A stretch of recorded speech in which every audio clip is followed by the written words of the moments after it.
Cervantes en lo que respecta a las posibles obras de reforma o construcción de un nuevo edificio.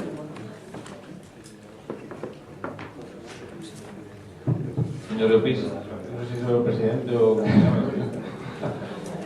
Señor presidente. Muchas gracias, señor presidente. Simplemente la preocupación, la pregunta en este caso del Grupo Unión Progreso y Democracia es acerca de la situación actual del Colegio Manzón Cervantes.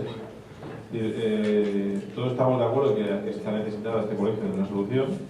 Hay información a través de medios de comunicación, pero igual que yo antes no daba demasiada validez a muchas informaciones que recibía medios de comunicación, pues ahora tampoco, pues yo por alguna forma porque se me contestara cuál es la situación en la que se encuentra el Colegio Manzón Cervantes en lo que respecta a las posibles obras de reforma o construcción de un nuevo edificio y básicamente los plazos que se estiman.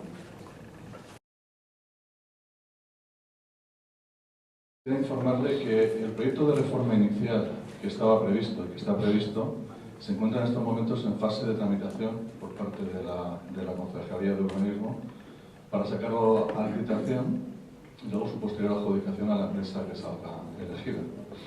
Pero también ahora aprovecho para informarle, porque esto es una cosa muy reciente que no ha sido publicada, que hace un mes aproximadamente mantuve una reunión con la dirección del centro, lo estuve revisando y sí que era cierto que habían cosas que pedían que no estaban, como era la instalación de aseos en las aulas de infantil, como era la mejora y los arreglos de los aseos exteriores, arreglar el patio, revisión de instalación eléctrica y algunas cosas más.